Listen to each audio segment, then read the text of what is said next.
నమస్కారం. పేరు మీద ఉన్న అమ్మ, బాబు, పెద్దబాబు, పెద్దమ్మ అందరికీ, స్నేహితులకి మొదట రేణుకతో నాకున్న పరిచయాన్ని కొంత చెప్తాను. మెడుకో కథల గురించి నేను ఒకేసారి కథలు రాయడం మొదలుపెట్టినాము. నేను రచయిత్రిని. తనని మొదటిసారిగా 2004లో చూసిన చర్చల టైంలో. తర్వాత ఇంకొకసారి తన గురించి విని ఉండడం వల్ల వెంటనే గుర్తుపట్టిన. అయితే రేణుక తన కథలోనే రాసుకున్నట్టు రేణుక కథ కూడా, రేణుక మరణం కూడా అందరూ అటువంటి సావు కాదు. అదే ఈ పుస్తకానికి పెట్టిండు. తల్లిదండ్రులకు ఎవరికైనా కూడా వాళ్ళ పిల్లలంటే ప్రాణమే ఉంటుంది. అయితే బాపుకి, సోమయ్య సార్కి, అమ్మ జయమ్మకి ఒకతే కూతురు అవ్వడం వల్ల ఇంకా ప్రేమ. బాబు ప్రేమ ఎట్లాంటిదంటే, తన కూతురికి ఆరోగ్యం బాగాలేనప్పుడు చదువుకుంటుంది. తను 10th అయిపోయి ఇంటరు జనగాంలో చదువుకుంటుంది. తన కోసం అప్పుడు బస్సులు అవి ఉండేవి కావు కదా, నడకనే ప్రత్యేకంగా బాపు రేణుక కోసం రిక్షా కొన్నారట, బిడ్డ చదువు కోసం. అట్లా రిక్షాలో తన ఈ ఊర్లో అమ్మాయిలు రేణుక కలిసి వెళ్ళేవాళ్ళట చదువు కోసం. అంత ప్రాణం బాబుకి తన బిడ్డ అంటే చదువు మీద, తన కూతురు ఉన్న ఆసక్తి పట్ల, చదువు పట్ల ఉన్న ఆసక్తి పట్ల. అమ్మ తను మొదటి నుంచి వీళ్ళు అంటే నేను విన్నవే చెప్తున్నాను. తను తన పిల్లలు పోటీపడి కథలు, నవలలు అవి చదువుకొని చర్చించుకునేవాళ్ళట. రేణుక తను ఇద్దరు కూర్చొని ఆ కథల గురించి, చదివిన నవలల పాత్రల గురించి చర్చించుకునేవాళ్ళు. తనకి మొదటి నుంచే సాహిత్యం పట్ల అభిలాష ఉండింది. అట్లాగే ఊళ్ళో ఇది కడివెండి గ్రామము, పోరాటాల గడ్డ. ఇక్కడ జరిగిన పోరాటాలు కూడా తనని చాలా ప్రభావితం చేసినాయి. అందువల్ల ఉద్యమంలో వెళ్ళడానికి బీజం అక్కడ పడింది, ఈ గ్రామంలోనే. అందుకే చాలామంది ఇందులో వేణుగోపాల్ గారు కానీ, ఇంకొక అబ్బాయి రాసిన సూర్యచంద్ర అని కానీ ఈ కడివెండి గ్రామం గురించి గొప్పగా రాసిండు. కడివెండికి రేణుకకున్న సంబంధం గురించి. రేణుక ప్రజా సంఘాలలో పనిచేస్తూ ఉద్యమంలోకి దండకారణ్యం వెళ్ళింది. అయితే తనకి అనారోగ్యమే అయినప్పటికీ కూడా అక్కడ విపరీతమైన నడక ఉంటుంది అడవిలో. కావాల్సినప్పుడు విశ్రాంతి కూడా తీసుకోలేము, నడుస్తూనే ఉండాల్సి వస్తుంది. అట్లాగే పనులు కూడా చేయాల్సి వస్తుంది. ఉద్యమం లోపల వెపన్ లేకపోవడము వెంట అనేది చాలా ఇన్సెక్యూరిటీ ఉంటుంది, అభద్రత ఉంటుంది. ఎందుకంటే ఫైటింగ్ జరిగినప్పుడు మళ్ళీ మనం ఫైటింగ్ చేయడానికి, మనం రక్షించుకోవడానికి వెపన్ ఉండాలి. కానీ రేణుక వెపన్ పట్టుకుంటే బరువు ఉంటుంది, కనీసం 3-4 కిలోలన్నా బరువు ఉంటుంది. అది మోయలేక అది మోస్తూ నడిస్తే నేను ఎక్కువ కాలం ఇంకా ఎక్కువ దూరం నడవలేనని వేరే వాళ్ళకి ఇచ్చేదట. చివరిలో ఆ వెపన్ కూడా లేకుండానే ఉండిందట. అయితే తన ఉద్యమంలో అక్కడ పనిచేస్తూ ముఖ్యంగా చాలా పుస్తకాలు రాసింది. బహుశా రేణుక కాకపోయి ఉంటే అది ఉద్యమ చరిత్రని కానీ, అక్కడ సల్వాజుడుము అరాచకాలను కానీ, గ్రీన్ హంట్ అరాచకాలను కానీ బహుశా ఎవరు రాసి ఉండేవాళ్ళు కాదేమో. రాస్తే కొన్ని వ్యాసాలుగా ఉండేయేమో, కానీ సమగ్రంగా వెళ్ళి ప్రజలను కలిసి, అంటే అక్కడ ఉద్యమంలో ఒక దగ్గర ఉండి కలిసి రాసే అంత దళంగా అనేది కష్టం. కానీ మెడుకో అంత నిర్బంధంలో కూడా వెపను అది ఏమీ లేకుండా నాకు ఒక 2 కామ్రేడ్స్ని ఇస్తే చాలు, వెళ్ళి రాస్తాను. విపరీతమైన నిర్బంధం ఉంది సల్వాజుడు కాలంలో. అయినప్పటికీ తను ఆ 2 కామ్రేడ్స్ సివిల్లో వెళ్తే ఏమి రక్షణ అనేది ఏమి ఉండదు, వెపను ఉండదు, ఏది ఉండదు. వెళ్ళి అంత నిర్బంధంలో వాళ్ళ అవన్నీ ఆడవాళ్ళని, ప్రజలని కలిసి సల్వాజుడు కాలంలో ఏమేమి అరాచకాలు చేసినారు ప్రజల మీద అనేది తను ఒక పుస్తకంగా రాసింది. అది మండుతున్న గాయాలు. తర్వాత గ్రీన్ హంట్ గురించి కూడా ఒక పుస్తకాన్ని రాసింది. అది కూడా తిరిగి ఏరియాలో తిరిగి రాసింది. అట్లాగే విముక్తిపాటలో నారాయణపట్నం అనేది ఒడిశా ప్రాంతంలో తను వెళ్ళి గ్రామ విశ్లేషణ చేసింది. కొండపల్లి సీతారామయ్య కాలంలో నల్గొండ ఏరియాలో కొంత గ్రామ విశ్లేషణ అంటే వర్గ విశ్లేషణ చేశారు. ఎన్ని మధ్యతరగతి కుటుంబాలు ఉన్నాయి, ఉన్నత కుటుంబాలు ఎన్ని, కార్మిక కుటుంబాలు ఎన్ని, అదంతా ఎవరెవరికి ఎంత ఆడుతుంది, మనం ప్రజలను ఎట్లా అర్థం చేసుకోవాలి అనేది కొండపల్లి సీతారామయ్య కొనుక్కొని కేటాయించి రాయించారు. అట్లా ఆదివాసీ ప్రాంతాలలో వర్గ విశ్లేషణ మిడుకో మాత్రమే చేసి పుస్తకంగా రాయగలిగింది.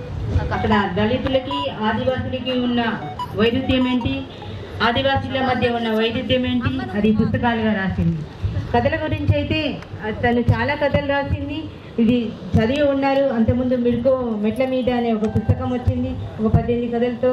తర్వాత వచ్చిన ఈ మధ్య వచ్చిన వీక కథల సంకలనాలలో కూడా తన అన్ని కథలు ఉన్నాయి. కానీ ఒక చోట తన కథలు అన్నింటి గురించి ఒకే ఒక వాక్యం రాస్తారు. విప్లవోద్యమానికి మహిళలకి ప్రజలకు ఉన్న సంబంధమే తన మొత్తం కథలు అని చెప్పేసి అట్లా ఇందులో ఈ పుస్తకము తీసుకురావాలి ఎట్లయినా సభ వరకు అని చెప్పేసి పూనుకొని కుటుంబ సభ్యులు తీసుకొచ్చారు. ఇందులో కుటుంబ సభ్యులు రాసింది కూడా ఉన్నది. మొదటి వ్యాసంగానే తను మొదటి నుంచి ఎట్లా ఉన్నది తన జీవితము, ఎట్లా చేసింది అనేది, ఉద్యమంలో ఎట్లా పాల్గొంది అనేది, పార్టీ కూడా ఒక స్టేట్మెంట్ ఇచ్చింది. చివరిలో ఉంది ఆ వ్యాసము. తనని పట్టుకొని చంపారు అనేది. తనకు ఆరోగ్యం బాగాలేక ఒక గ్రామంలో ఉంచారు, ఎవరూ లేరు. మామూలుగా అక్కడ ఆదివాసీలు ఒక లుంగి కట్టుకొని ఒక లుంగి వేసుకుంటారు, కప్పుకుంటారు బయటలాగా. ఆ డ్రెస్లతో తను ఉండి నిజానికైతే ఎవరైనా వచ్చినా కూడా తన ఆదివాసీలలో కలిసిపోయి ఉండేది. విడిగా గుర్తు కూడా పట్టలేదు. అంటే ఈమె బయటి మహిళ ఏమో అని కూడా గుర్తుపట్టలేదు. ఆహార్యం కూడా అంతలా మార్చుకుంది తను. వాళ్ళ ఇళ్ళలో ఉంటే వాళ్ళతో పాటు పనులు చేసేది. అంట్లు దొమ్మడం కానీ వాళ్ళతో పాటు ఏ పనైనా చేస్తుండేది. అక్కడ ప్రజలకి ఆశ్చర్యంగా ఉండేది, ఇది బయట నుండి వచ్చింది, ఇంత చదువుకుంది, మాతో పాటు మాలో కలిసిపోయి చేస్తుంది అని. గ్రామస్తులందరికీ చాలా అభిమానంగా ఉండేది. ఎక్కడ ఉన్నా కూడా తను అప్పుడు నారాయణపట్నకు వర్గ విశ్లేషణ కోసం వెళ్ళినప్పుడు కానీ, గ్రీన్ హంట్ అరాచకాలని రాయడానికి వెళ్ళినప్పుడు కానీ, ఎప్పుడైనా కూడా అందువల్లే తను కాపాడబడింది ప్రజల్లో ఉండి. చివరి కాలంలో కూడా బహుశా వాళ్ళతో పాటు నడవలేకపోయి ఉండి ఊళ్ళో ఉంచారట. ఒక నెల రోజులు కొంచెం పైన అయినట్టుంది. సమాచారం తెలిసింది పోలీసులకి. ఆమె దగ్గర వెపన్ కూడా లేదు కాబట్టి సింపుల్గా ఒక నలుగురు 2 బైకుల మీద వచ్చి తీసుకొని పోయి టార్చర్ చేసి చంపేశారు. మన దేశంలో మనుషులను చంపడం చాలా సులువు. అది ఎవరైనా కానీ, విప్లవకారులైనా కూడా అడగడానికి ఎవరు లేరు కదా. ఇందులో ఆయన రాస్తారు, ఎవరు హిమాంశు గారు, అవును రేపు మన వరకు కూడా రావచ్చు. ఉద్యమంలో అంతమంది మహిళలు, నరేష్ కుమార్ సూఫీ ఒక వ్యాసం రాసింది ఇందులో, మిడుకో మన్నించలేదు అని. ఇందులో 3 ఉన్నాయి. మిడుకో చావలేదు అనే పేరుతోనే అంతగా మిడుకో అమరత్వం పొందింది, మాకు స్ఫూర్తిగా ఉంది, ప్రజలకు స్ఫూర్తిగా ఉంది అని రాయగలిగారు. మిడుకో ఎవరితో మాట్లాడలేదు. నిజానికి ఇంతమందిలో ఎవరితో మాట్లాడింది మిడుకో? కానీ ఆమె ఆచరణని మనందరినీ ఇక్కడికి రప్పించింది. మనందరికీ ఆమె మరణం పట్ల మనని ఇంతగా కదిలించగలిగింది. ఆమె చేసిన పని, ఆమె రాసిన రాతలు, పోలీసులు పెట్టిన హింసలు కూడా. అంత బక్కగైన మనిషి ఏం నిలబెట్టింది ఆమెని? ఎందుకు అంత చాలామంది అంటారు, ఎందుకు అక్కడ వెళ్ళి ఉద్యమంలో పనిచేస్తారు, బయట వచ్చి చేయొచ్చు కదా అని. ఎవరమైనా ఇవాళ రేపు మనము ఒక మనిషితో ఒక సంబంధాన్ని, ఒక నవ్వునో ఒక పలకరింపునో చేయాలి అన్నా మనకేం ఉపయోగపడతారు వాళ్ళు, అది చూసుకొనే మాట్లాడుతున్న రోజులు. అవును, మరి తను లోపల ఎందుకు ఉంది? ఎల్ఎల్బి చేసింది, బయట మంచిగా బతకగలిగింది కదా, ఇక్కడ బయట ఉండగలేదు కదా, ఉంటే చాలా బాగుండేది కదా జీవితము. కానీ ఆమె పుట్టిన ఈ గడ్డ మీద తను ఎదుర్కొన్న సమస్యలు కానీ, మహిళల పట్ల, ఈ సమాజం పట్ల తను చూసిన విషయాలు అవన్నీ కూడా తన ఉద్యమం వైపు పురికొల్పినాయి. ఉద్యమం అవును ప్రజల కోసమే చేస్తుంది, వాళ్ళ కోసము చనిపోవడం లేదు, ప్రజల కోసమే చనిపోతున్నారు. దానికోసం ఎంత గట్టిగా నిలబడాలి, ఈ సమాజ మార్పు కోసము. కష్టాలు అవన్నీ ఉంటాయని సిద్ధపడి, అందులో ఎవరు పోయినా సిద్ధపడిపోతారు. రేణుక కూడా అట్లాగే వెళ్ళింది, చివరి వరకు అందులోనే ఉండి చనిపోయింది రేణుక. ఈ మొత్తం ఈ పుస్తకంలో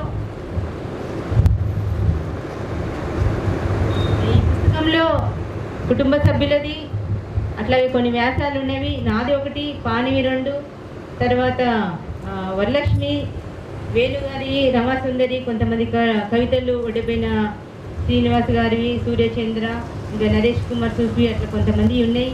కొన్ని చదవండి. దీనిది 100 రూపాయలు.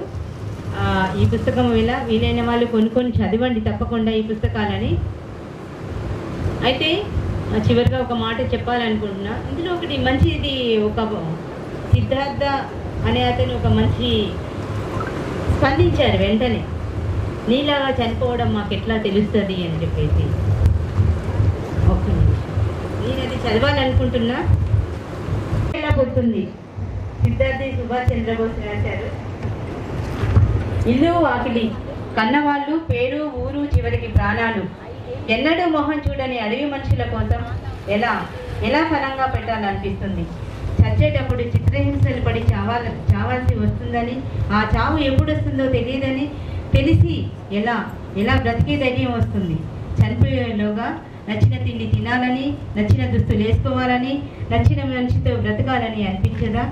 ఇవన్నీ త్యాగం చేసేది మన కుటుంబం, మన కులం, మన మతం. కానీ మనుషుల మీద ప్రేమ కోసమా? ఏ చదువుకుంటే అంత ప్రేమ వస్తుంది, ఏ జ్ఞానం సంపాదిస్తే వస్తుంది. ఏమ్మా ఇట్లా నవ్వడం మాకు ఎప్పుడు వస్తుంది?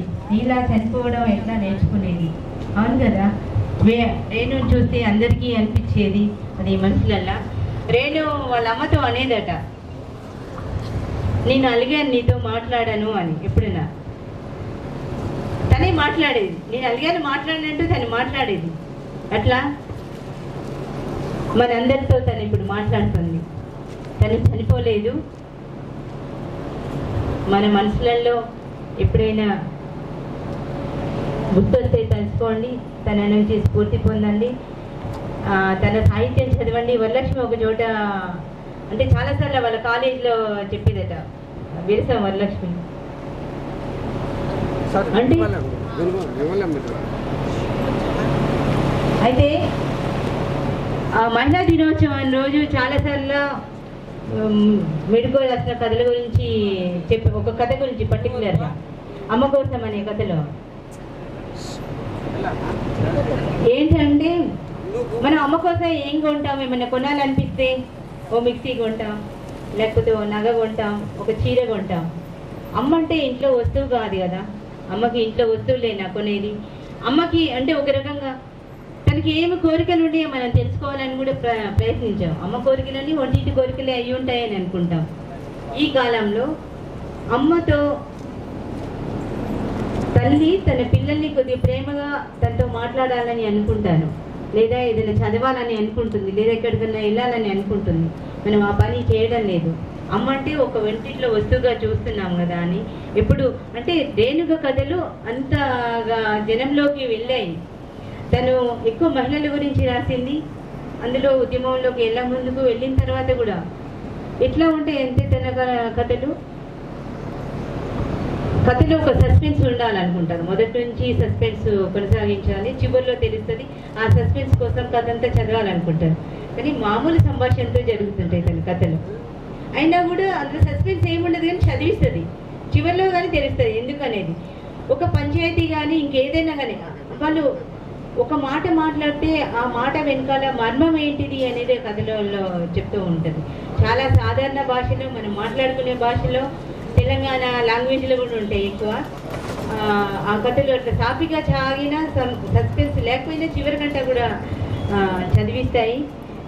తన జీవిత సాఫీగా నడవకపోయినా విప్లవోద్యమంలో ఎన్ని ఎదుర్కొంటూ తను నడిచిందో, ఆ బాటలో చివరి వరకు నిలబడిందో, అవన్నీ మనకు స్ఫూర్తినిస్తాయి.